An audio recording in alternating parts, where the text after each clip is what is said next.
महाकुंभ प्रयागराज को लगभग 1 माह होने को आ गया है और अभी भी ये लगभग 2 सप्ताह और चलेगा।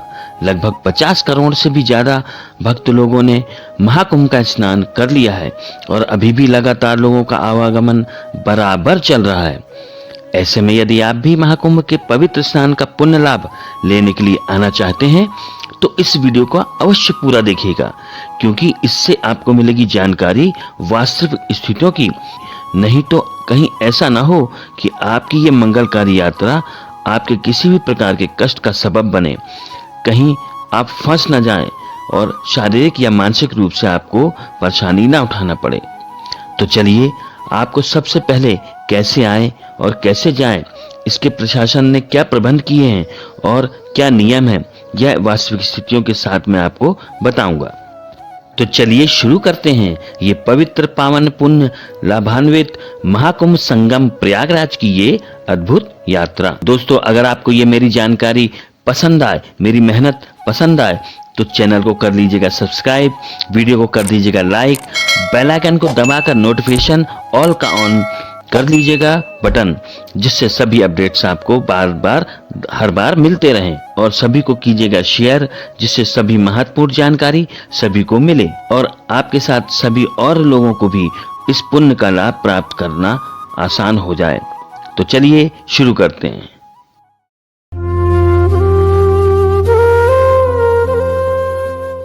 सबसे पहले ट्रेन द्वारा कैसे आ सकते हैं वह मैं आपको बताता हूँ। ट्रेन मार्ग द्वारा आने पर आपको नैनी स्टेशन उतरना होगा या प्रयागराज जंक्शन। यदि आप नैनी स्टेशन उतर रहे हैं तो आपको स्टेशन से बाहर आकर पैदल पास ही नैनी पुल के ऊपर आकर उसको पार करना होगा। इस पुल को पार करते ही आपको अगले चौराहे तक 20 रुपए में प्रति सवारी इलेक्ट्रिक रिक्शा या फिर 100 से 200 रुपए के बीच बाइक वाले भी मिल जाएंगे, जो आपको अगले चौराहे तक ले जाएंगे, जो कि लगभग 3 किलोमीटर है। इसके बाद हयात हॉस्पिटल के बगल से जो चौराहे मार्ग ही है, बगल की गली से आपको फिर 3 किलोमीटर संगम पैदल मार्ग ही चलना होगा। यहाँ से आपको पैदल ही चलना है, जो कि अरेल घाट कहलाता है। तो लगभग 7 किलोमीटर आपको लगभग टोटल चलना होगा संगम घाट तक, जो कि सेक्टर 23 के आसपास पड़ेगा।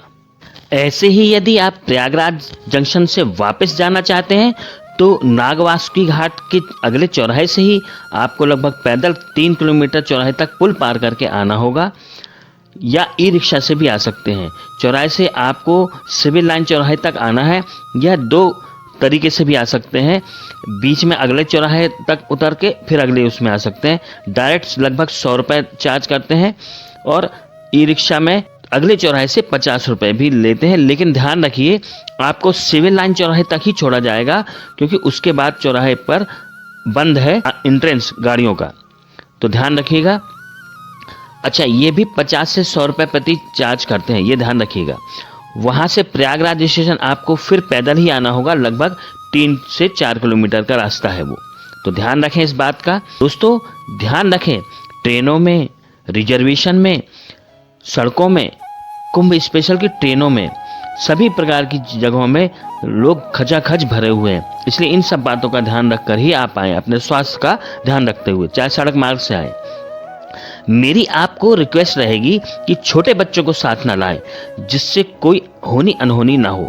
सड़क मार्ग द्वारा आएं या ट्रेन द्वारा, सबसे नज़दीक के घाट में ही जाएं और वहां स्नान करें। किसी स्पेशल घाट पर जाने का प्रयास ना करें और आसपास ही के क्षेत्र में घूमकर वापस जाएं, क्योंकि किसी भी आश्रम में घूमने के लिए आपको लगभग 10 से 15 किलोमीटर चलना होगा, तो ध्यान रखें।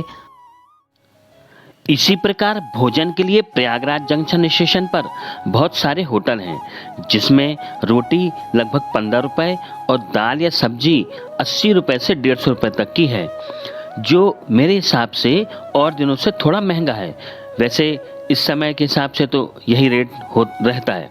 वैसे संगम घाट के आसपास बहुत सारे फ्री भंडारे भी चल रहे हैं, जैसे कि मैं अभी आपको एक भंडारा दिखाता हूँ। ये देखिए, एक भंडारा चल रहा है यहाँ पर भी, और बहुत लंबी लाइन है। देखिए, ये सभी लोग फ्री भंडारे के लिए ही लाइन में लगे हुए हैं और अंदर भी बहुत बड़ा 500-500 लोग उसके अंदर एक साथ खा रहे हैं, भोजन कर रहे हैं। ऐसे ही अगर आप किसी आश्रम में रुकते हैं तो चाय और नाश्ता वितरित होता है, साथ ही भोजन भी फ्री मिलता है।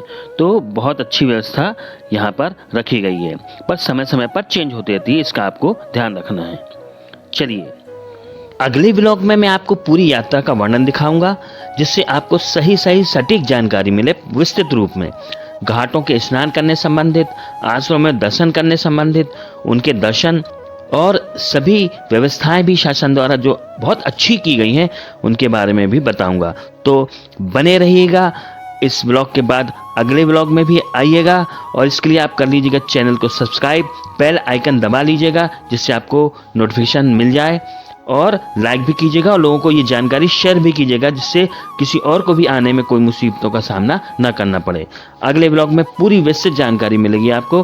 तब तक के लिए बने रहिए। मैं भरत हूँ चैनल में। थैंक यू, धन्यवाद, शुक्रिया। जय जय श्री राम, जय महाकाल, हर हर गंगे।